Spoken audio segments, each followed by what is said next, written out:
All right, so we should be recording, and then I'll start sharing the screen here.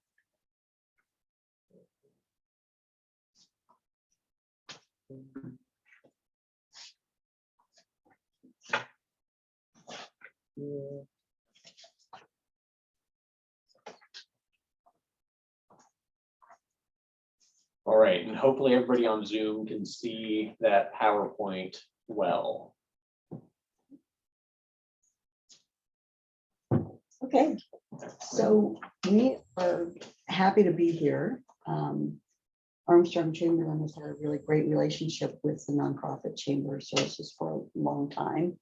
And we also love to learn from others that might be here within the group. Today, we wanted to talk with you about digital advertising and websites that will help benefit your nonprofit. I wonder, Go ahead. this mouse, maybe we just click on there. No, this mouse isn't working. Oh, I okay. tried it earlier. Let Okay. me-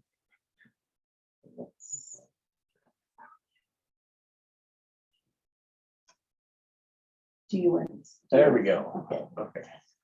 So websites today are where most people learn about your business. And we always like to remind people you never get a second chance to make a good first impression. One of the facts, the statistics that I found is that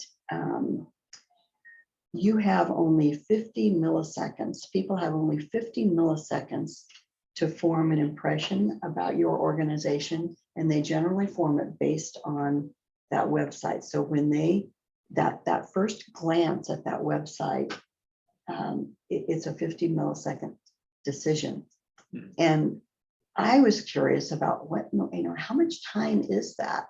One blink equals 100 milliseconds. So in less time that it takes for you to blink, people, their minds can grasp a message about your organization based on what they see in just that first instant. So it's important that you have an attractive website that instantly says something about you. Today, I wanted to share 15 features that every nonprofit website should have. This is based on a panel of experts who were all running nonprofits across the country, and they were called in by Forbes magazine. Thought it might be interesting to hear what those top executives from nonprofits identified as the key things that every nonprofit website should have, instead of just hearing it from a website designer. Because your website is also a window into your organization, and websites are the great equalizer. You can be a tiny little nonprofit or a big nonprofit, but it's as long as your website is comparable in terms of the quality and the look and the ease of navigation, then you can easily compete with some of those bigger ones. The issue is that you're also competing with business websites. People don't distinguish whether you have big budgets or small budgets. They just distinguish, how do you look? Can I navigate you? Do you look professional? So websites are really, really important. All of these features that I'm going to share with you pretty much fall into three categories: either design or content or call to action. And those are the three main categories that these 15 nonprofit experts advice all fell into. So the number one is accessibility. One of the key features for a nonprofit website is an individual's ability to get to the resources that they need in less than 3 clicks. So it needs to be very easy to navigate. I would call this a design feature. When we talk about accessibility and we're talking to nonprofits, we also want to mention the ADA regulations. There has been a court case that declared that your website can be considered a location for a nonprofit. And so where At a physical location, you are required to have accessibility features, accessible restrooms, ramps instead of stairways. At physical locations, there are ADA requirements for nonprofits so that your customers and volunteers can access you easily. ADA requirements for a website are still really just suggestions, but there was a court case that said the website should also be accessible. And if nonprofits here that are listening to this presentation are interested in discovering whether their website is ADA accessible or what they could do to make it more accessible, there is a team of people over at Envision that will do that. They'll take a look at your website. They'll tell you how to make it more user-friendly for people who are hearing impaired, visually impaired, or have other Probably having disabilities. seizures or unable to use their hands as well as a mouse and things like that. Right. So you need to be able to navigate the website without a mouse, and it needs to be able to read the photos to you, and it can't transition from photos too quickly, or else that could cause issues with some people. So you need to keep an eye on some of those things, make sure it's all kind of ADA compliant. So I would call that a design, primarily a design feature, but it may also be content. The second point was to make sure that there is an invitation to your community to get involved by donating, volunteering, helping to raise funds, getting involved in events. That's a content issue, but it's also a design issue. You need to make it easy for them to do that, and you need to not forget to ask them to do it.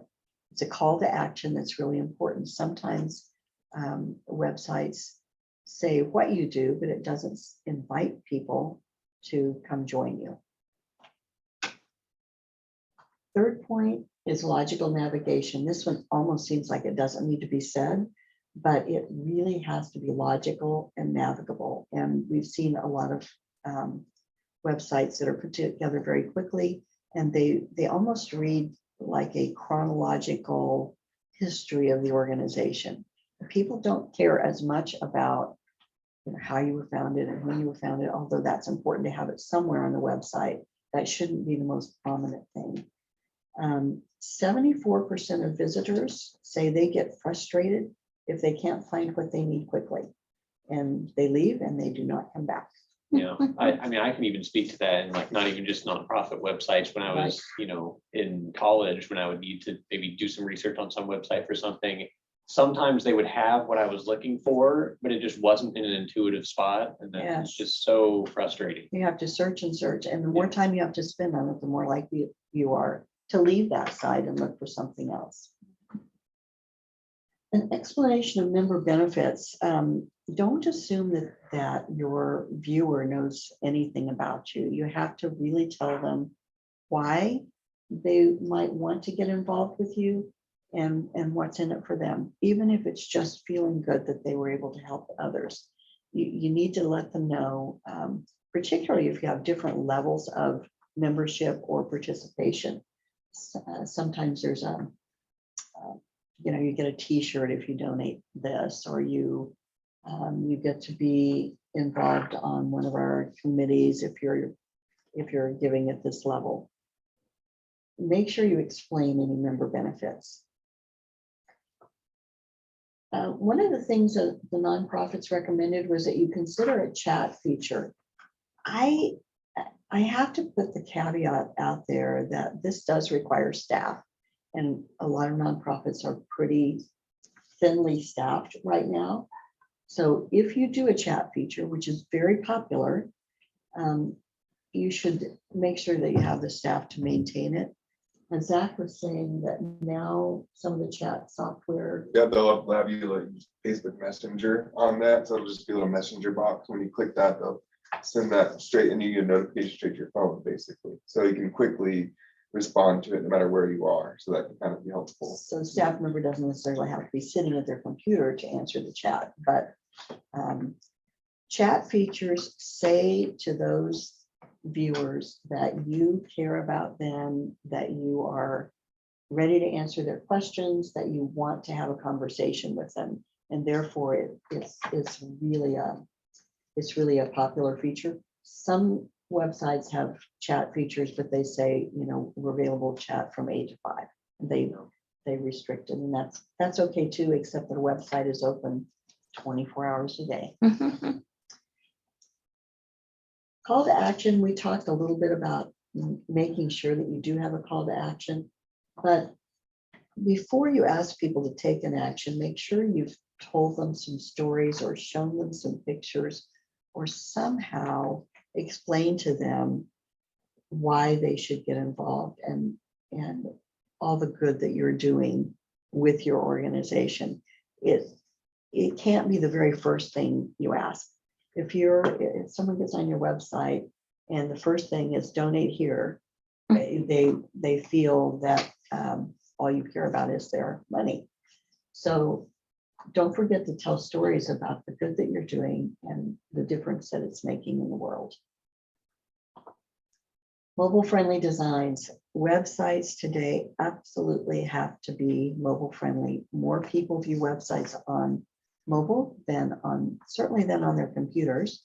And more people view websites now on their tablets, I believe, than on their computers. Yeah, the majority of traffic is from mobile devices now. So mobile devices are everywhere, as you can see from this next, I think we've got a picture in here that illustrates that. And Google has given this horrifying statistic. More people today own a mobile phone than own a toothbrush. I think that's worldwide, but it's a frightening observation. I sort of hope it's not true, but mobile devices are everywhere. So make sure your website design is mobile friendly. This one is also probably doesn't need to be stated, but make it so simple. Not just because it makes it easier to navigate and faster for people to find the information, but because there are varying levels of tech savvy users. Some people really do not know how to dig deeper into a multi-tiered menu bar. So keep it as simple as possible. It's clean and simple and great photos, and it doesn't have to have a whole lot of flashy different like pop-up screens, and it doesn't have to have a lot of flash to be a great website. One of the main features of a website for the nonprofits from the Forbes group was an interactive space. They recommend that you have someone managing news and events and making sure that what you have on there is current. I looked at a website yesterday, and it was announcing an event that happened 2 months ago. And when your website is outdated or you don't have the current news and information on it, people begin to doubt your professionalism, and they wonder, are you someone that they should invest their time and money supporting? And this is also a great opportunity to boost your SEO or your search engine optimization, because one of the things that Google looks at is how fresh your content is, and if you're updating it and all that new content with those words, or adding keywords into the system so that your website can come up in search results a lot higher. So it's really helpful to just maintain some sort of blog or news, some sort. Or even a social news feed. If the main thing you update is your Facebook page, and that's easier for your team to update, you can put a Facebook feed right on your website so that every time you update your Facebook, that information is feeding onto your homepage. Okay, forums and outlets for members. This is really just a way to make sure that your visitors or your supporters have an opportunity to feel like they are involved. So that can be just as simple as making sure that the contact us is easy to find and easy for them to drop in a message. It can be as easy as listing ways for them to reach out to you or to your board members. We always recommend that you have a list of your board members on your website pages, because that's a kind of a silent endorsement by community leaders, and those people will also be resources for those visitors that are considering supporting your organization. Or give them opportunities to volunteer with anything, maybe doing that's good for the community or. Right. No friction. When you look at your own website, step back from it for a moment. And a lot of organizations don't look at their own website very often, but about once a week at least, you should go to your own website and think about how easy is it for the visitor to apply for services or to become a supporter, and about whether you are telling why your story should capture their emotions and their pocketbook. Some of the things that people look for on your website are your mission, your access to information, how easy it is to engage with you, or how easy it is to pay online. And so all of this involves both design and content. This one, I'd never heard this phrase, this well-researched marquee, but one of the nonprofits in the Forbes article talked about looking at your Google Analytics to see what pages are people going to the most, and where are they really looking for information. And once you determine that, then make sure that those key things that they're looking for are flagged somewhere easily for a single click reach on that top part of your homepage. And they also suggested doing A/B tests on some things as simple as the color of your donate button. Red donate buttons tend to get noticed and clicked on more frequently than blue donate buttons. So even though you're trying to maintain a color scheme that's within your brand standards for the organization, be brave enough to kind of check it out and see if people respond more frequently or more generously when you change a little bit of a color. Connected giving platforms are also something that I felt needed a little bit of explanation. Generally, when somebody clicks that donate button, it takes them to a different form and sometimes off the main site. So do what you can to connect your message even on the giving platform. So for example, instead of just listing, you could give $50, $100, $250, click here, or check this box. Make sure you connect something to what kind of good it will do.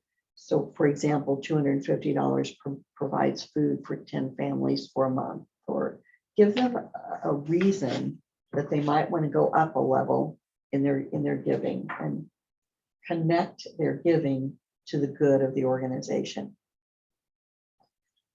Social media links we've talked about a little bit, but again, to keep it very easy for them to reach out to you and connect with you on Facebook or Twitter or Instagram, whatever social media links that you are actively supporting, make sure that those little icons are on the footer of every page or positioned somewhere that people can reach them, and make sure that the links are accurate. We were working with a client the other day, and I looked at their website and I clicked on their Facebook link, and it took me to a similar organization, but it was in another state. It was not their organization.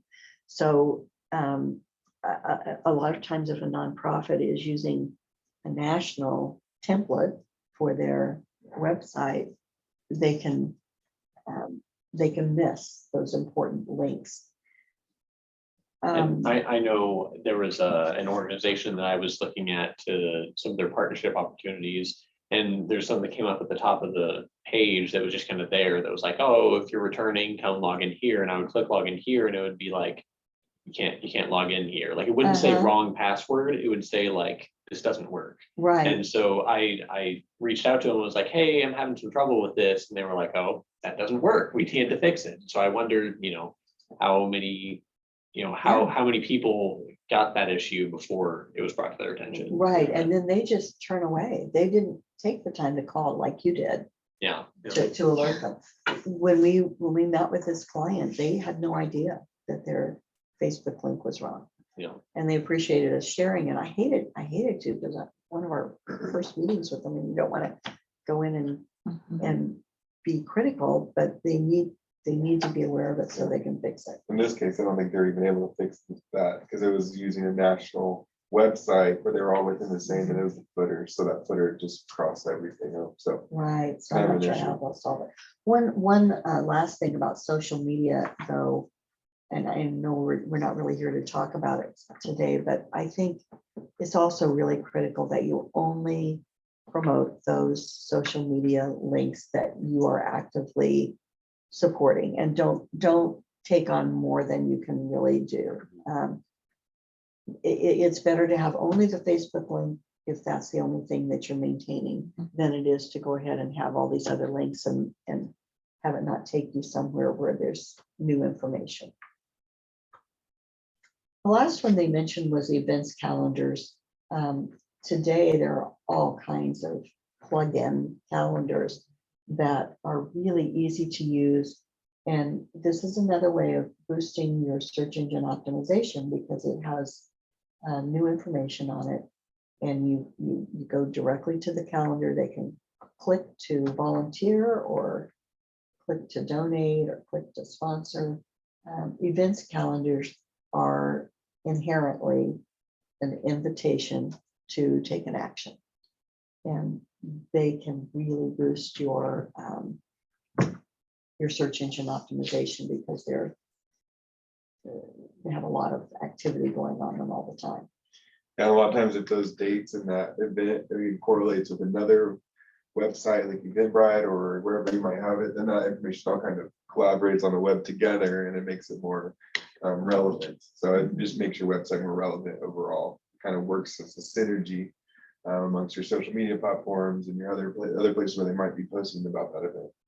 So today, the main reason we wanted to talk about the website first is because the website is really the foundation for anything else that you will do involving online marketing, online advertising, social media. It's the first place people go to find out information about you. And it is the authoritative place for them to discover you. And if you run ads, generally those ads will lead people to that website. And so you want to be able to, when you're sending people, you're spending money to get people to your website, you want to make sure that that experience is going to be really good. Otherwise, that money could just be a waste. Right. So we didn't want to go into too much on that, because I think you've had other sessions that are specifically about websites. But I thought it was interesting to hear how a business publication reached out to nonprofits to see what they felt were the key points that every nonprofit website should have. Okay, and I think next, I'm Zach Armstrong. I'm on almost 10 years experience now in marketing, Google certified. I take a test each year, or a few different tests, to make sure that I'm up to date with all the current Google trends and what they're changing. And basically, I was going to tell you a lot about what Google offers. They do offer a lot for nonprofits specifically. So I think this next one, I think there'll be a quick little video to go over some of those things that they'll offer. So here's what we're going to go over. The Google grant, I don't know if you've heard about it, but Google will offer over $300 per day to nonprofits. And I'll show you kind of how you can enroll in that, and then how you manage that if you are able to get in that program.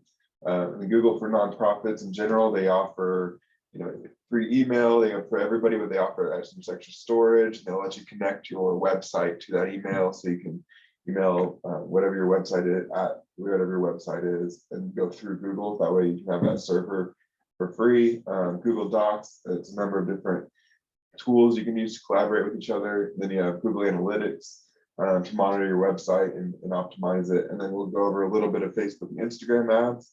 And then if we have time, we'll do benefits of online advertising in general. So. I think here's that video Yeah, this is a 3-minute video, I think. So I'm gonna switch the share over to that web page. And we only have 2 short videos. I think it'll just help kind of describe everything that I'm gonna be talking about anyway, so. Do you want to get lunch while that is?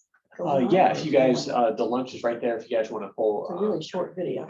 Yeah, I there's don't gonna wanna be use- another long one that's a little bit longer. This one, Google, is this the right one for first? I don't see it yet, but Oh, I don't see it yet. if it's a 3-minute one, then yeah, it's the Yeah. YouTube one. Yeah, okay. Sounds sweet.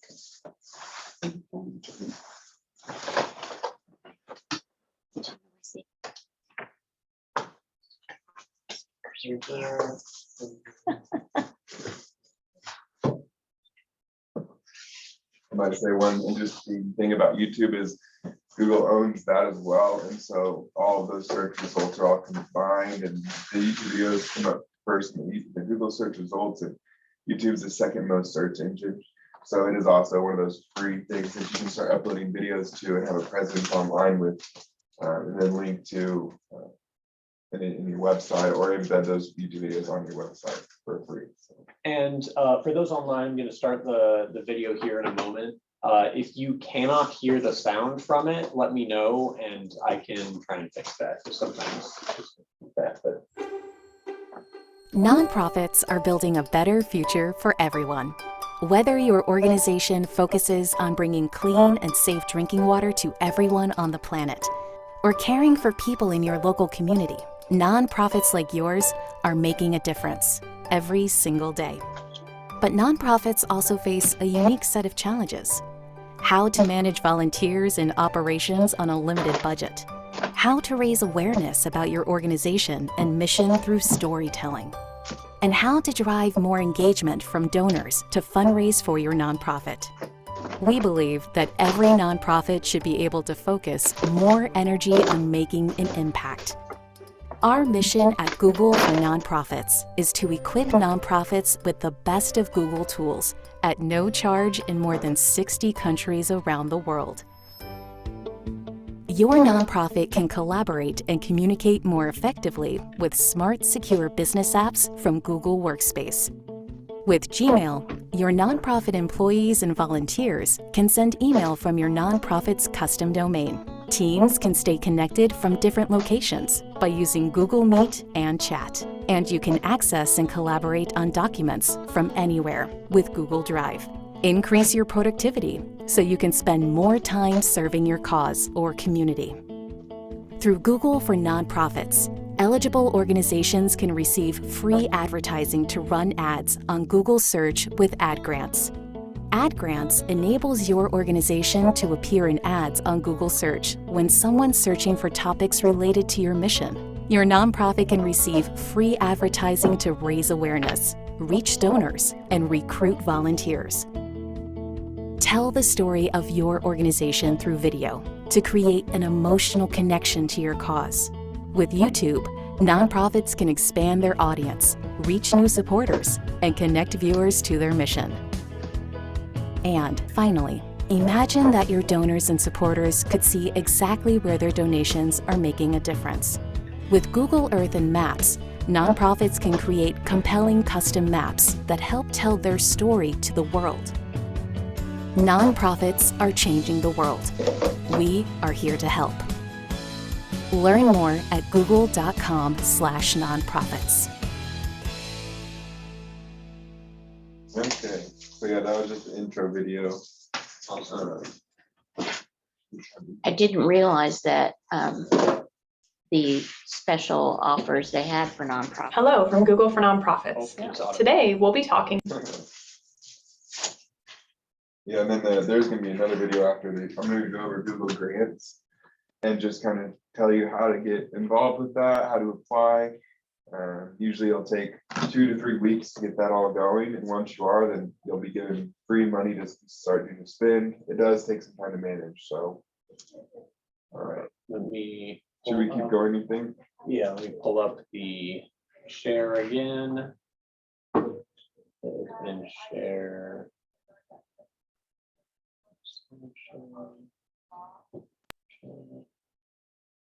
So hopefully you guys are seeing the PowerPoint again online. Okay, so just a quick little session on the Google grant to go over it all. I can help you out on just me. They have 5 simple steps, and really it's easier than that. Once you get going, they'll walk you through the process online. So as you've seen before, they provide free ad space. These are text ads that appear in the search results. So if you know what a text ad is, it's when you search in Google, at the very top of those results, you're going to see a little ad next to those top results. And people are generally paying for those, but with nonprofits, they're allowing them to kind of get free space there. But you do have a number of different things you have to follow and limitations and manage that, or else they will shut that down. So each month they give you a certain amount of budget spent on keywords, and if those keywords are performing well enough, then you can maintain them and you'll be able to go forever with that and just keep getting money. If you spend a lot of time on it, then you could potentially be spending over $300 a day. That is really tricky to do. You have to have really relevant text ads to what your business is, and you have to get people to actually click on those ads. So I'll go over that some more here. So some of the limitations are the max bid is $2 per keyword, and that's $2 per click. So it's okay to have one click be $2. Generally, clicks are $1 to $5, and in some industries it may be $10 or more. But $2 is really, in this market, in this area, you can get pretty much everything for that, unless you're a big industrial kind of company. Max spend per day is $329. And it can be really tricky to get it to spend that much based on some of the other limitations. These text ads only run on google.com, which is the majority of all the text ads anyway. You must use Google Ads for this. The one tricky thing is you must have over 5% click-through rate. So I'll be going over what click-through rate is later, but basically you have to have, you can serve ads, which is an impression, and if they click on that, then that's one click per that impression. And so the click-through rate is how often they're clicking it versus how often they're being served. So I can go over that some more later. Certain types of keywords are not allowed. So they're not going to allow very general keywords, like single word keywords, things that they are making a lot of money on. So they're kind of giving you like free ad inventory space on words that are not used as often. But then that still opens up a lot of opportunities, and having some more specific keywords can be really helpful anyways, and it really increases your click-through rate. And then some of the targeting is limited, but it's pretty good, good overall. So some groups are ineligible: government entities and organizations, schools, child care centers, academic institutions, and universities. However, we have gotten a child care / school accepted in the Google grant before. So even if you are not, or if you think that you're ineligible, then it's worth a try to at least get approval for it. They do have a separate program now they've started that's specifically for educational institutions, but it's always worth it. They'll review everything and see if they can get you in. You might have a nonprofit branch of your organization that would work, even if your main organization may not. Hospitals, healthcare organizations, fiscally sponsored organizations, and separate departments within that organization. And you must have that 501c3 status to get approved. And you can use this for, as you've seen, awareness, promoting fundraisers, soliciting direct donations. You can establish credibility. It helps with your branding when you're getting out there. You can be found much easier. You really can just reach a wide audience of people, and it can actually help gain traffic on your site. And if those people keep coming back, and that's also going to help your search engine optimization. So it can really help all around if it's done properly and you manage it appropriately. So step one, you have to make sure you have a Google account. Ideally, this Google account should be connected to your business in some way, not necessarily a personal one. You could use a personal one if it's just you for your business, but it is ideally you want to have one that everybody can access. And if you have somebody in your organization start this Google grant and then they leave or something happens, they move jobs, then you may lose access to that Google grant. So we've had issues where a client has a Google grant set up and then that individual leaves the organization, and now they're unable to gain access back into it, which can be tricky. So you want to make sure that that kind of will move no matter what with your organization. So once you have that account, you go to google.com/nonprofits and you confirm that you're eligible. And then you're going to end up filling out a form. They'll have a button on there that you click to verify and start the process, and they'll walk you through it. And in that form, they're going to want your legal name, your employer identification number, they're going to want your website, and the website has to have a number of things on it to qualify, like your mission statement, and it has to be really clearly about this nonprofit. They can't be about something else. They really want you to be using this appropriately, and they don't want people to try to take advantage of it, really. Your address and your phone number. So just a number of basic things that you can get. And so whenever you go onto that site, you'll have an opportunity to request a Google for Nonprofits account. And that nonprofits account does give you access to a number of other features. But once you have that account, then you'll be able to apply for the ad grants. And whenever you sign in and complete that ad grant eligibility, they're going to have you verify with TechSoup. If you already have TechSoup, then you can just fill that form out and connect it, and it'll just streamline that process. If not, they'll let you, they'll walk you through the process of getting that done.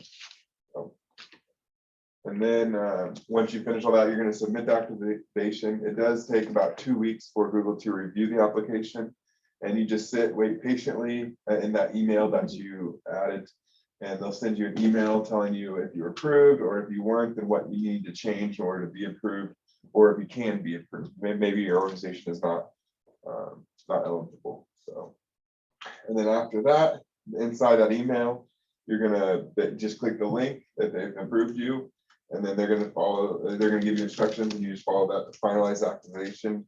Then this will only take a few business days. It's much quicker once you finish that first 2-week process. You just keep watching the email, make sure you don't miss that one email from Google, and then that's pretty much it. They're going to give you an invitation to your ad grants account with that over $300 budget per day.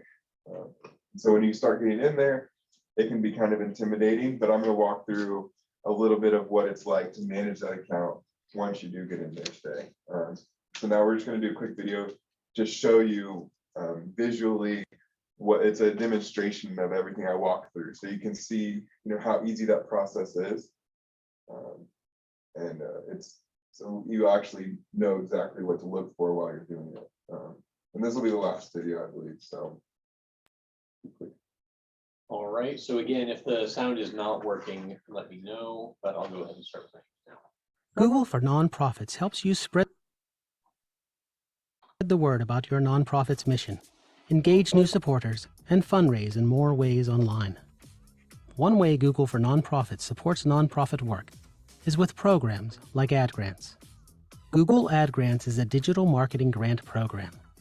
It offers nonprofit grantees a monthly budget to use on ads that promote their mission, attract members, recruit volunteers, drive donations, and more.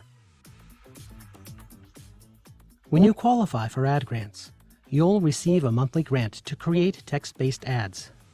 Your ads will appear on Google Search when people look for information related to your nonprofit. In this lesson, you will start working with Google for Nonprofits, design a digital marketing strategy, and launch an Ad Grants marketing campaign.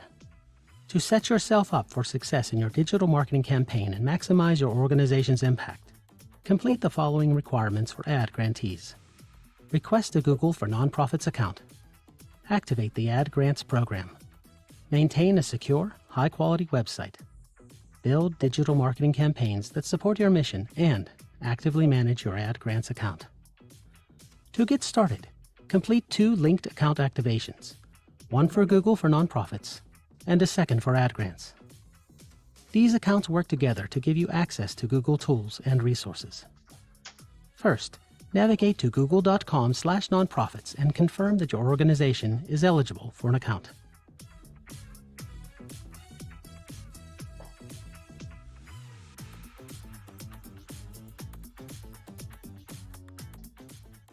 Then, request a Google for Nonprofits account. If you have multiple Google accounts, sign in with the one you use for your organization.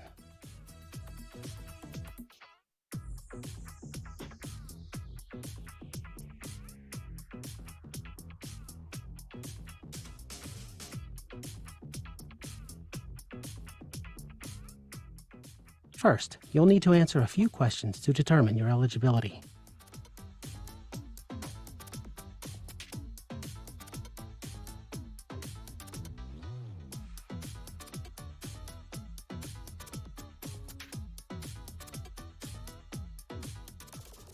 When you submit a request for an account, Google verifies your organization through a partner called TechSoup. If you already have an account, you can continue. If not, you'll answer a few questions to get verified.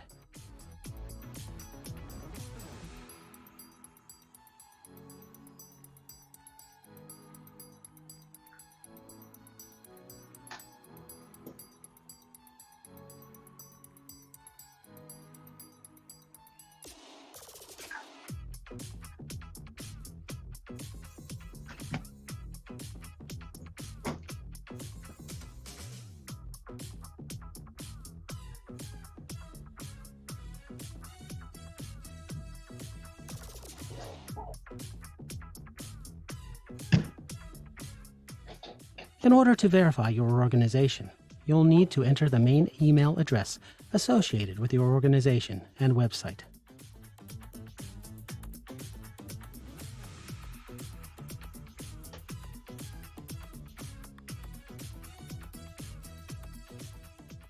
Select a primary category and subcategory that best describe your organization.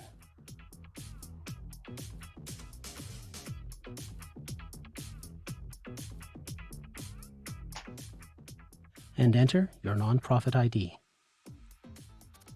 Fill out your contact details and agree to terms and conditions.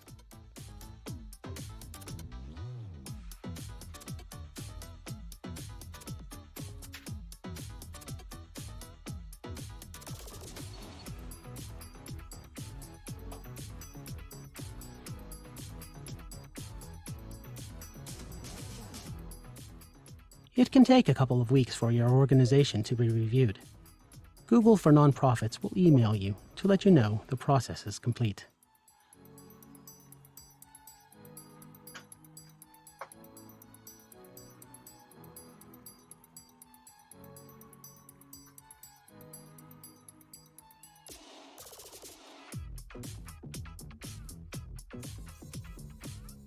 Activate ad grants with your Google for Nonprofits account. An activation is an application to the Google Ad Grants program. When you have submitted the activation, the Google Ad Grants team reviews your activation request.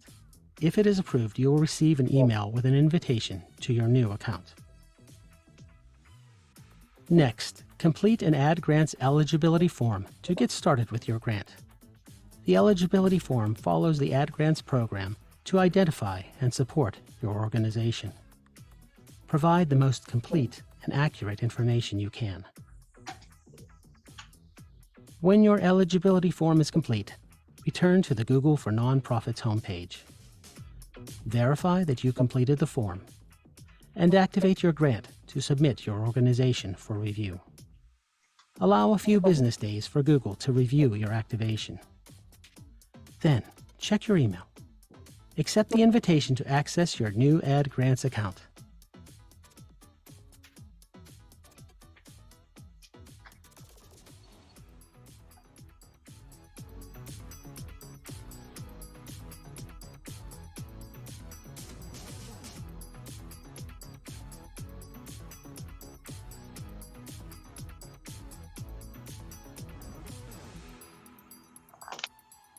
You will also need to accept the billing profile, which you have received in a separate email.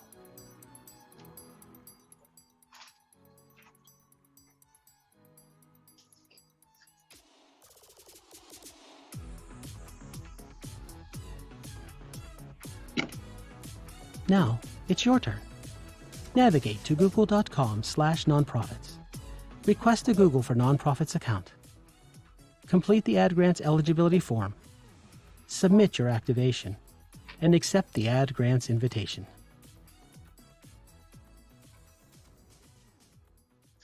Okay, was that it? Yeah, Okay. so as you can see, it's fairly simple. You just walk through the steps and they'll kind of email you and you just enter all your information. But the thing they don't tell you is how to actually manage it once you're in there. So that part can be a little bit trickier. So I'm going to show you what a dashboard looks like. And you don't, once you're doing this grant, you really don't have to spend any dollars on it at all. They never bill you, they don't. Yeah, so on all the ad grants that we've set up, we've always made sure to not enter any credit card information for that account and make sure that it's on that payment profile that they've given you to ensure that there's no way that they will bill you.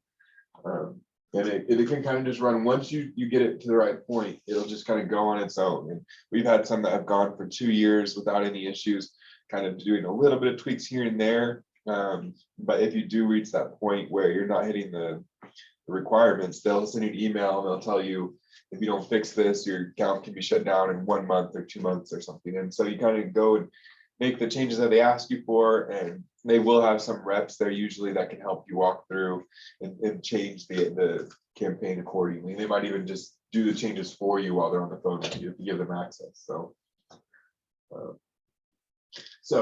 like I was telling you earlier, I wanted to explain some of these terms if you don't know what they are. Click-through rate, it's the rate at which people are clicking on your ads. So if you just keep serving ads and they keep on showing up at the top of Google, but nobody's clicking on it, then your click-through rate's gonna be very low. For search ads, your click-through, the average is around 5%, depending on the industry. While display ads, it's more like 0.3 or 0.4%, depending on the industry. So search ads do have much higher click-through rate, and you're supposed to have basically average or better. And the clicks is just when somebody clicks on that ad. If you click on one of those top Google text ads when you search, that's 1 click for that person, and generally they're going to be getting charged for that, depending on what that keyword is. And it's a bidding environment, so everybody that's bidding on that keyword is willing to bid a certain amount. Your max amount is $2, so if somebody else is willing to bid more than $2, then that will generally get put higher on that list, on that page. So that's people that are on the very top are generally paying the most, are willing to pay the most for that click. So it's kind of an auction style. Impressions are just when that ad appears, that's 1 impression. So anytime they serve an ad to anybody, that's an impression. Now within the campaign, within the account, the Google Ads account, you have campaigns, which is kind of 1 whole push for ads. So you might have 1 full campaign specifically for donations. Now within this campaign, you can have different ad groups. Each different ad group can be unique with unique keywords, and they can be basically separate text ad. So maybe with the donations, you have one that's pushing for one cause and another pushing for another cause, but you want to keep those keywords separate because one keyword that may not relate to the other set of ad groups. So that way you're keeping your click-through rate high, you're keeping your keywords all within the same text ad, so everything's really relevant to each other. And then keywords themselves can be anything that people are searching for. There's 3 different types of keywords. There's broad match, phrase match, and exact match. So broad match keywords are if somebody misspells something, then they're still gonna assume that they meant something else and they may still serve that ad. Or maybe they have extra words on it. So say you're saying like golfing, and then your keyword's golfing, but then they write golfing with sun or something, then that golfing one will still, if it's a broad match, it'll pull it up, but if it's an exact match, then it won't. So you kind of can tweak those keywords accordingly to make sure that you're only serving it to people that are really looking for you. And there's also negative keywords, which we can talk about. They basically, if that keyword is within it at all, then it won't serve the ad to them, and that's a way to reduce certain. And so if your business is not hiring, and you're kind of telling about your business in the ad, you want to put hiring or employment as a negative keyword, so that if anybody's looking for a job, then they're not going to be served that text ad because you're not actually interested in them, you're interested in somebody else. You don't want to pay for those clicks if you know they're not going to be relevant to you. Mhm. We've also had the one I remember the most was we were doing some work for French University, and we wanted to make sure we had negative keywords regarding the television show Friends. So if people just put in Friends, we're not, I mean, that's way too broad. Yeah, there's a lot of instances where it's really helpful. One time we did some of a window repair or window replacement, and we kept getting hits for auto window, so like windshield repair. We don't want that at all. So we had to put auto or car windshield or windshield, all of these things as negative keywords to ensure that we're not serving ads to the wrong group of people. So those are important to remember when you're managing it. So this is what what's that? I said good examples. Yeah. Yeah, there's a lot, there's so many and they end up becoming so helpful. It depends on what you're doing. And some of them you learn trial and error because you start to see the Yeah, report of what people were clicking on and you think, yeah, So, we need yeah. to tell them. Mhm. yeah, what you'll do when you're in here, you can go to your keywords and then there'll be one called search terms and they'll actually show you every single time that your ad was clicked on, what that person searched for specifically.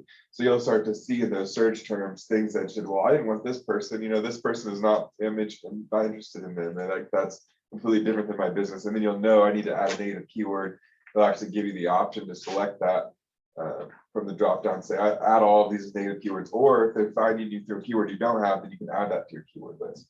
So in this Google Grant managing process, keywords are really key. It's everything to keep it all relevant. So this is what your dashboard will look like. So you can adjust your dates and you can check on how many ads were clicked each day. And you can really drill down on this and which keywords that they were clicking on. You can create new campaigns, new text ads. You can create pretty much, I've seen campaigns with just a huge amount, or Google Grants with a huge amount of campaigns in there. And you can just keep adding. It's risky because then your click-through rate can go down and you can risk getting dropped, but that's how you can really try to spend that $300 per day, is keep adding campaigns and making sure that they're relevant.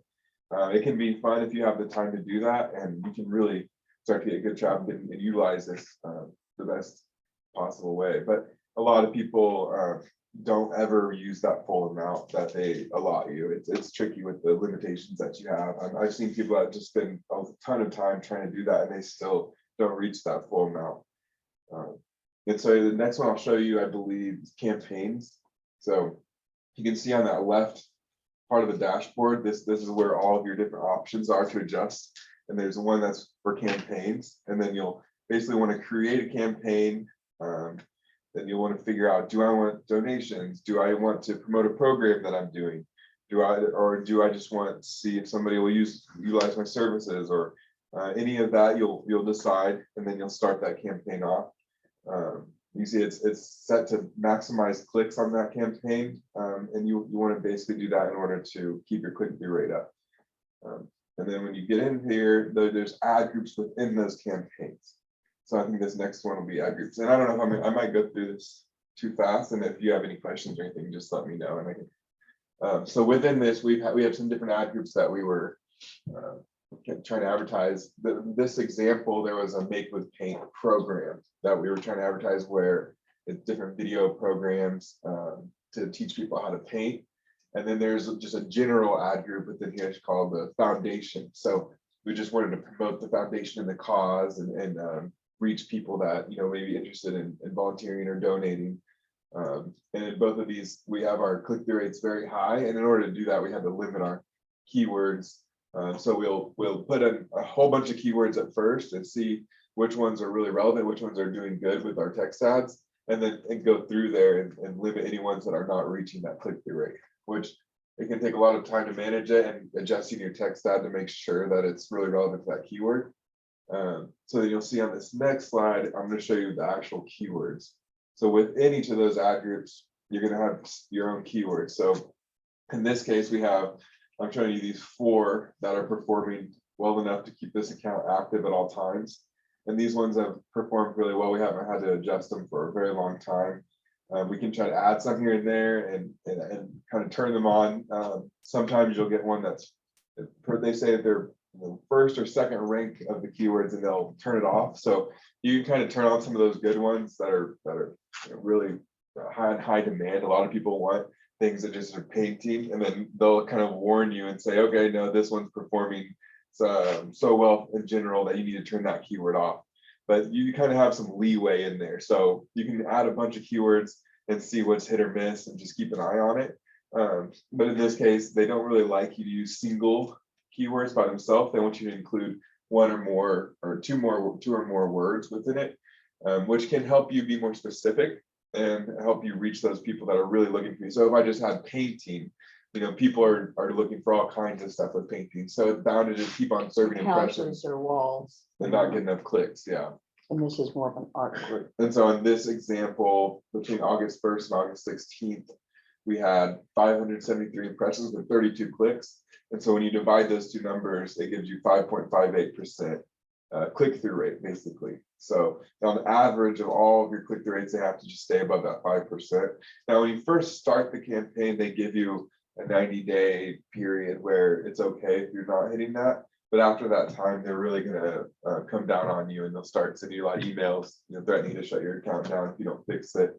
But you can see here, average cost per click is $1.88. So some of these keywords are reaching almost our $2 limit. That $1.99 one for mural painting, mural painting. There's another one that was home decor, artwork, arts and crafts decor, learn to paint. So those are the ones that have performed the best, for example. And that's pretty much how that works. And then you can see on the left, right below those search keywords or negative keywords, that's where you would add those into this list. And it just takes a little bit of time to play around with it. They're always updating it. So you just kind of have to stay on top of it and kind of just keep it on, it's just learning process and trial and error with this. And they will have somebody to help you, or I could help you out if you needed it. On those keyword searches, do you ever list like competitor kind of things so that it, Definitely, yeah. Okay. Yeah, if you don't have a friendly relationship with somebody, some people are saying, well, we don't want to target this competitor, but this competitor we do. And so it does work. It performs very well. We've had people put in our clients, and so we've had to try to combat that by then purchasing our own name. So say you search for your name in Google, and then somebody else pops up at the top of the list, then you know that they're bidding on your name, your organization's name. And that's happened very, very often. It's a very big strategy. Especially with retailers. I really hate to have to pay for your own name. It just seems like that shouldn't be. Yeah. But you could be, it's kind of flattering. I guess they see you as the amateur competition, and they're willing to pay money to try to take visitors away. But the good thing is, when you do your organization's name in this geographic area, it's usually very cheap. So keywords can be over $1 most of the time, but your name usually is in this 50-cent range or 70-cent range, because there's not a lot of people bidding on it. So it's a supply and demand thing. That the supply is low, then the price goes up, or the demand is really high, then the price goes up. But we wouldn't recommend that unless somebody is a competitor is starting to buy your name. Right? No, I would recommend it. It just You depends on would? the competitor. Yeah, I would recommend if you're not. It just depends on the friendliness level of your. If you're really competitive with somebody, then yeah, by all means, I think it's an extremely good strategy. Yeah. And if you aren't getting a lot of like impressions on your keywords, does that just mean keep throwing stuff at the wall until it works? Yeah, I would say continue to put more keywords in there. Maybe make it more broad a little bit, but so we call them long tail keywords with those 4 words or more, and those generally are very specific, and they won't get a ton of impressions, but when they do, you're more likely to get the clicks. In general, you're going to get a lot of impressions. There's just so many people searching online, and I would say, yeah, making them broad match. If you have phrase match, don't get as many. So it's a matter of just keep throwing at the wall and seeing what sticks. Yeah. It's also hard with nonprofits because many of them serve similar audiences. Yeah. So a lot of nonprofits serve families or children. And so you're out there with the same keywords. And I've also heard, I don't know if this is true, if you guys can comment on this, but when I've been looking at our Google ad grants, there's some things where it's like I try a lot of different keywords, I try a different broad match versus other matches, and they just aren't really getting impressions. Yeah. And some of the stuff that I found online suggested that through Google ad grants, your ads will always appear below Oh yeah. people who've actually paid for the ads. Mhm. Yeah. So if there's like a business that's covering the same thing as you, that could create issues as well, couldn't it? Definitely. Yeah. In general, yeah, they're usually going to be willing to pay a little bit more per click. And if it's a competitive keyword, then yeah, they're usually gonna serve the person that's paying money top, so. Sometimes you can also target by day and. Yeah, that's a good point. Yeah, so if you're only wanting to reach somebody on weekdays from in business hours, then you can do your ad schedule and do it that way. Because if you don't necessarily want to reach people that are on at midnight or, You know, but some businesses do. They have people that are doing it, all week long. So, or on the weekends is a really particular time. So I don't know if you have you done Google My Business? Okay, so you're aware. Everyone may be aware of this, but in order to manage your business and put them on the map, I wanted to walk through this. We can go through it fairly quickly, since I know everyone probably knows about it. So you want to make sure your information is accurate, your hours, your location, and you can access all that. When people do search for you before they even get to your website, there's generally a listing on the side that shows your location and reviews and everything. And people do look at Google reviews very often nowadays. And it can mean all the difference. So, and then this also does help with SEO as well. There's listing services. Google My Business is basically a listing service, and that puts that information out across all the web. And then that kind of helps with unifying your business on your web presence, basically. And then you want to monitor those reviews and control your outward presentation. So I'll talk about the reviews here in a little bit. Basically, you just tell Google which business is yours. You verify it. They use this in a postcard, your address. Now sometimes they'll do a call to your address and make sure that you're there. And then I don't know how far I went. So this is how you do it. It's fairly simple.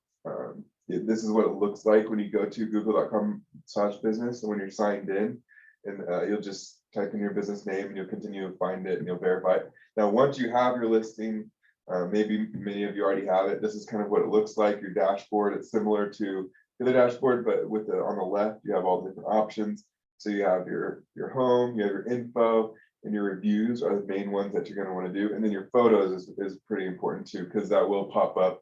And you want to have nice photos in there. I've seen people with photos that I've gotten posted on there that are not that great, and it can be an issue, for your branding and your outward image. I saw a business the other day. There was like a law firm, and one of their photos was of like a close up of a peanut butter and jelly sandwich. Yeah, I was a little bit Yeah, confused. But yeah. I don't know if they tag them, but I've seen one with just it seems like somebody else somehow has posted it to a review, and then that ends up getting featured.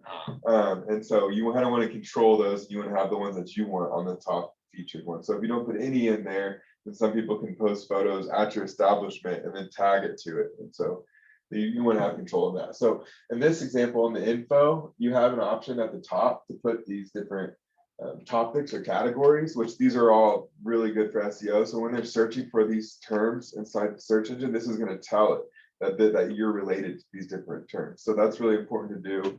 I know a lot of people don't do that when they do set this up. And then your hours and when you're closed on different holidays and everything, all these things are really important to do.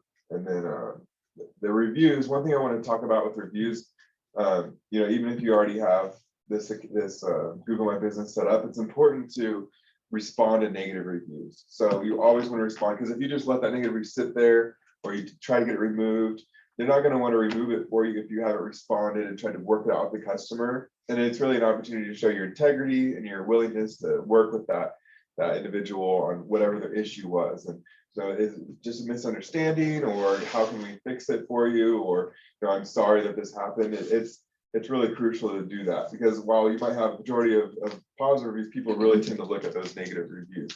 And generally people only do reviews if they're really unhappy with something, or if they're really, really happy with something. If it's just so par for the course, then people aren't even going to worry about it. So Zach, do you see kind of spammy messages in there occasionally? Yeah. And I had a spammy one a while back, and it's confusing. You need to respond to stuff, but you also say this is garbage. yeah. So, what do you recommend in those You situations? can contact Google. So on these little 3 dots, you should be able to select it and then report it. And I and bet try I to go through that did. I just process. can't It didn't remember. work. I don't Yeah. remember now, but you Yeah. just looking at this with you, I'm like, whatever happened with that? Yeah. There are some spam and bots, things that'll try to get you to put money into their crypto wallet or whatever it Yeah. may be. Yeah, And that happens on Facebook reviews as well. There's always kind of something weird going on there, and you can kind of block those people from posting those. There's some things you can do, Yeah. but on Google reviews, they do kind of monitor this. There are also programs that you can use to request Google reviews, and there's some that kind of help you filter through them. So like on your website, maybe you only want to display 4 and 5-star ones. There's a program called Birdeye, for example. Google Reviews actually has some of their own. If you have WordPress sites, then you can easily install those, and it can kind of either pop up on the bottom right of the screen, or you can have a whole web page dedicated to it. There's a number of different ways to utilize these reviews, and you can have one that'll actually pull in all your Facebook reviews, all your Google reviews, everything in one place, and then kind of cycle through them. So this is really helpful, and people really do. They look at these reviews, so it's important. One other thing I was going to go over just real quick, these are free services that Google offers. And once you have that nonprofit account to get the grant, then you're going to have all of this set up for you and ready to go. There's these, so Google Docs, Drive, Sheets, and Slides. So I'm just going to show you and walk through them really quickly. Is this new? You do this? Oh yeah, must be good. Yeah, that's right. Okay, so Google Docs. So on here, you can see on the left, you have your Docs, Sheets, Slides. These are really just Microsoft programs, but it's online and collaborative, and they don't work necessarily as well as some Microsoft, but the best part about them is you can share these online, and then people can edit them in live time. And so whenever you have a document, you can actually see and somebody else is on the same document and typing, you can see them typing as they're doing it. So you can all work on the same document at the same time. Now, this has been really helpful for me. I know when I was in college, we would have some type of a project to work on, and so everybody would be able to just type, and we wouldn't have to resave the document and resend the document. And so this applies for everything. Whenever you sign up for that nonprofit account, I know it'll give you like at least 20 gigabytes of data for free, I believe. And then you can store all that in here as you need. And then if you pay like a little bit more, you can get 100 gigabytes, like $20 a year or something. So this is Google Drive. For example, I uploaded this spreadsheet or this PowerPoint to Google Drive, and you can see if it's a big file, you can create a link and send it through email, but you can just see it from anywhere. You log into the web, you log into your account, and all those files are stored there. It's just a free cloud service that you can use. And then the next one is Sheets. So it's like an Excel document, but everybody can see it and it's updated in live time. So it's really helpful for account budgets or your different scheduling or whatever it may be that multiple people have to work on, and everybody can log in at the same time and see it, and you can walk through it in a Zoom meeting and kind of go through it like just as if you're all sitting around the same Excel spreadsheet. Usually one person initiates it and And then shares it with the And others. I know also you can upload Excel files that you've worked on your computer to Google Drive so that they can then be editable on there as well, which is really helpful because sometimes Excel has more features that you Yeah. need, Yeah. and but you still want to share it with people. Yeah, exactly. That's a really good point. And then Google Slides, this is the same thing. So but instead of Excel, it's like a PowerPoint basically. So they do have some templates that you can use. I guess this is a little different, but I didn't click on that one. You can just click and see it. So Google Analytics is a way for you to monitor your site. It's a free service that you can use, and it's very easy to set up on the back end of your site. Most sites will have a little text box that you enter in your Google account ID, and so you can just easily create an account on Google Analytics and then take that little share code, put it on your website, and it'll instantly be getting all this data from your website. So when you get in here, you can see things from how visitors are getting to your site to how they're interacting with it when they actually do get there, to who they are who's interacting, as in, are they male, are they female, are they 20 years old, are they 40 years old, and are they actively on there while you're searching that, and what page are they actively on. And then when you have those ad accounts, you can actually connect those ad accounts to analytics. And analytics is there any questions, I wonder? No, that was somebody retort, I think. Yeah, they can type questions, I think, if they have anything. So for example, demographics is just showing 25 to 34 is making up almost 20% of the visitors between August 10th and August 16th. So you can see 65 plus is making up about 15%, and then it's about 50-50 male and female. There are ways people can kind of hide their cookies or utilize different privacy, different privacy methods to keep you from knowing that. But in general, people are pretty open about that stuff, and they keep track of you pretty well. So it's pretty accurate. So acquisition source, this is telling you where people are coming to your website from. So the number one is always Google. It's just a huge platform right now.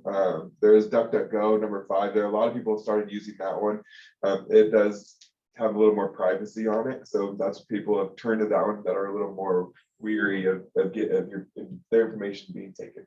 So then you have Google, Bing, Yahoo, DuckDuckGo as the top search engines, and they're showing you which ones that people are coming to your website from. And then direct is going to be if somebody types your URL directly into their browser. And so those people generally have been to your website before, and they're coming back and they're revisiting it. Then they have the Facebook mobile, Facebook desktop, and then anywhere else. So you might be sending out e-blasts or emails to your customers, and you can see if they're coming from your email. And then you can see a little bit more about these people. So bounce rate, for example, is if somebody just goes to your website and then leaves without interacting with it, that's going to be 1 bounce. So in general, the bounce rate can be pretty high because people, as Susan had said earlier, they'll spend about less than a minute on a site, sometimes 2 minutes. If it's an article that you're reading, then they'll spend a lot more time. But you want to create an engaging website for SEO. So if people are interacting with your website, spending a lot of time and clicking, it's going to really boost those SEO. Usually they're there to find out one piece of information. They might even be looking for your phone number or your address. Yeah. But if they find it and find it quickly, then they're only on that one page and they bounce right off. Yeah, so sometimes it's not necessarily a bad thing to have a higher bounce rate, but you can see which different sources are creating the higher bounce rate, and you can try to fix that somehow or make your ads more relevant. And then you can see average session duration. So people from this Facebook are spending an average of 6 minutes on the site, while people that are searching for you with Google are 1 minute, are spending 1 minute. Like the direct is actually only 51 seconds. So like Susan said, they could just be searching for the phone number or the location really quick and then getting back off. So it's just, you have to have a look at it all and analyze it. Then this is the medium. So if you're doing paid ads, or if you have these Google ad grants, it'll come up as cost per click. Sometimes it'll be paid search. There's also paid display, but CPC is going to be your paid ads. And so you'll see how many people that you're getting specifically from those paid ads versus organic. Organic is going to be any of the search results that don't have ad on it. So it's going to be the ones below those top 2. And if you have a higher ranking on those search results, which is what SEO does, then you're more likely to get a lot more organic leads. None is also going to be direct, or if they've just been able to go straight to your website. Referral is going to be oftentimes another listing website. There's a lot of listing services out there where your website might be featured if they're coming from another website that they found your link on. And sometimes they'll also have email listed here, where if you have e-blast, then you can record how many people are coming from those. And then when you're in this platform, you can just click on each of these and they'll actually break them out more for you. You can do only referral and then get more information and kind of drill down on your data. And then this is the user behavior. So you can see exactly where people went. This is a flow chart. So the slash is your homepage. And so it's at 23,000 people go to their homepage. And then after that, they had 2,000 people go to this index page. It might be a shop, or this shop, 1.7 thousand go to shop plants. And then you kind of see where these people are going and how they're navigating your site. And then you can click on each of these and actually drill down further and know more. This says greater than 100 more pages for 4.2 thousand. You can click on that and get a lot more information on it. So it should be helpful to So if see. you really like research, Google Analytics is, I mean, you can just go down a rabbit hole and never come out. Yeah. I mean, It's a lot. What you accomplished today? Well, I spent Yeah. 6 hours I on Google. looked I at know, the people- analytics. The charts. It is nice. And this is one really cool feature. It's really easy to create these goals on your site, and they kind of walk you through it. Sometimes you have to have codes on here, but Google Analytics, if you have one universal analytics code, it'll go across your entire website. And so you can just say this one page, if they visit this page, that's considered a goal. So say you have a thank you page after a store, or a thank you on signing up for our email list. And then that page can then be registered as a goal or conversion. And then you can link that to your Google Ads account. And then you can actually tell the ad to prefer people that are reaching that page. So they'll start to, the computer algorithm will start to learn who it is that's getting to that final page. And then they'll start trying to target those people because you're willing to pay more money if they can get somebody that gets to that checkout page or that thank you page. And so you can do a number of different, so this is a click to call is one goal. The checkout complete is one, newsletter signed up is another one. So this is kind of a way to manage it. You just kind of assign the goal value. So that's kind of arbitrary, but this is really helpful for when you're doing ads and keeping track of how well your website is performing. And your management or your board or whoever you're reporting to, they love to see the proof that your call to action resulted in success. Sure. Yeah, nowadays, especially with online advertising, everybody wants to see the results out of it because you do have all this information available. And so there's higher standards for digital advertising than there was for traditional media. My ad ran on radio and they say they have this many listeners. It's how do you prove, they put little codes in there and say, oh, come to my site and put in this promotion code. And that's how you know it came from this commercial or from that. There's actually, you can track specifically what campaign, what keyword, everything, where those visitors came from, all the way down to the very end of the process. So those conversions are helpful to really see what's performing and how to optimize your campaigns. So we'll do Facebook, make sure that we're on time. Oh, we're a little over, I guess. So we can fly through this one really quick. There's not much here. So on Facebook, Facebook purchased Instagram, and now they're actually renaming themselves Meta. Meta. So Meta now owns Facebook and Instagram. So you can advertise on all of them from one place. Now, a lot of people see the boost option when they're managing their Facebook page. That is one way you can boost your page, you can boost your posts, but I really prefer to use this ad manager. So you'll be able to click on ad manager in there when you're going looking at your ads. And this way you can really drill down your targeting, you can keep track of all your campaigns, and you can adjust them a lot better. And you can actually see their performance really well. So this is very similar to the Google Ads, just for Facebook. You have your campaigns, instead of ad groups, you have ad sets, and then you have your actual ads. So in this example, this one on the top is active. And then if you just click, that's one thing about online advertising is you have a lot of control over it. So you can just turn it off on a whim. Say, it's not working right now, you just turn it off. Or I don't want it to run past 6 o'clock, and you can just go in the ad set and change it. Everything is really easily to change. It's not like you have a set TV schedule or a set radio budget that you have to kind of work with the rep and kind of adjust it. It's really up to you to adjust your targeting on the fly and always make changes to optimize it. And that's something we did with Google Ad Grants when we were advertising one of our events, is that we had it going for like a month, and then after the event happened, we turned it off so we don't keep wasting Exactly, anything on this thing that's happened. It really helps use your budget effectively and efficiently. So the targeting, and this is another thing with the digital advertising, you can really drill down on your target. You can go, down to a square mile or down to a mile radius and reach a specific area that you want to say you want to target college students at WSU. You can just target WSU specifically and serve ads to people that are regularly in that area. In this instance, it's 40-mile radius around Wichita, 44, 65 plus, all genders. And then you can actually go in demographics, say if they're parents or if they're married, their interests, what they've shown interest in on Facebook, and their behaviors, how they interact with it. And so you can, and there's a number of other different targeting things within those drop downs that you can kind of search through and find, but you really can target your ads to your target audience and not waste your dollars. So then these placements, in order to just do Instagram, all you have to do is click this Instagram checkbox under your placements. And if you want to only do Instagram, you just click off Facebook and Messenger and only do Instagram. Now I would recommend doing right-hand reads, right column, Facebook feeds, and Instagram feeds. A lot of these other ones, it depends.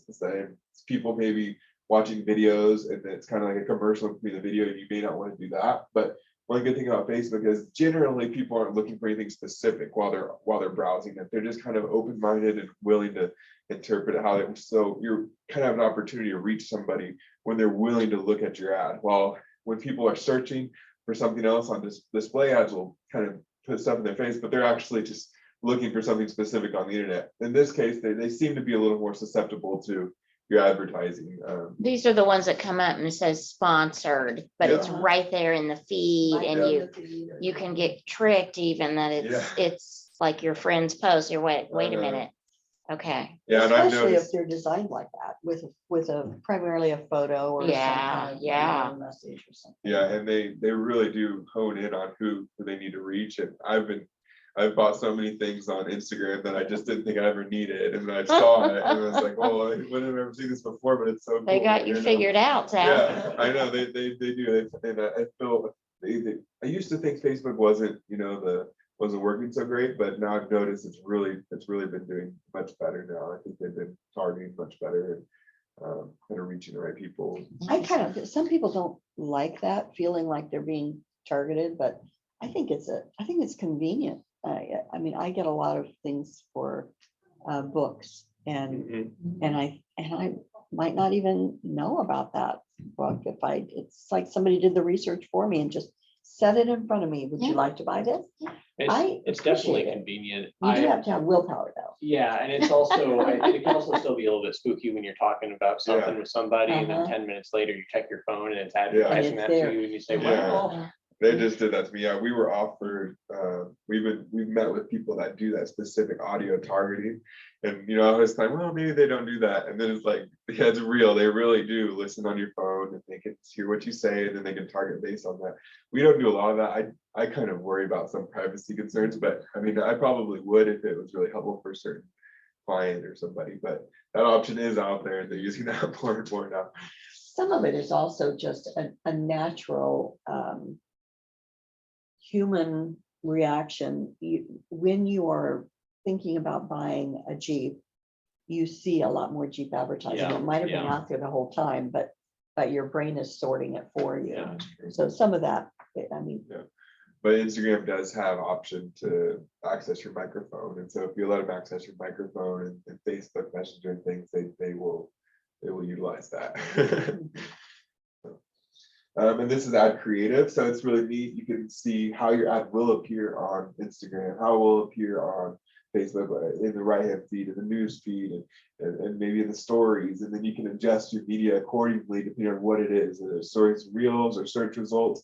And you can add that in there. And it'll actually help you build a video if you want. Videos on social media are 6 times more engaging, so people do tend to look at those a lot more.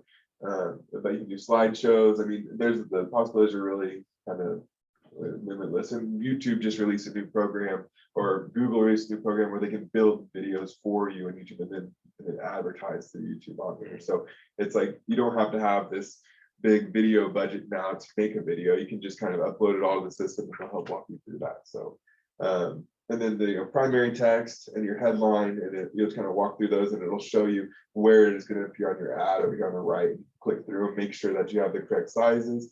Like in this example, this one Instagram feed didn't work, so it has this yellow exclamation mark there saying, okay, we need a different size that'll work for this Instagram. And Instagram is very vertical, so you'll need more vertical ads if you're doing that. You can kind of make them work otherwise, but Facebook generally work with some bigger square ads and things. I think that's about it. This one is a little extra, but yeah, well, thank you so much for the great presentation. I know for those of you still online, I'll go ahead and launch one of our polls real quick, just to get your feedback on it. I know some people were online earlier, but I think stepped out. They had some other meetings to attend. So I'll be sending out the recording of this to all the participants so that I know there was somebody who said that they wanted to see it, but they couldn't show up. So I'll send them the recording as well. But yeah, very, very informative. Yeah. Thank you so much. thanks for coming. Let's stop recording. Lindsay says thank you in chat. Yeah, no problem. Let us know if you need any help with anything. Thank you for lunch. Oh, thanks for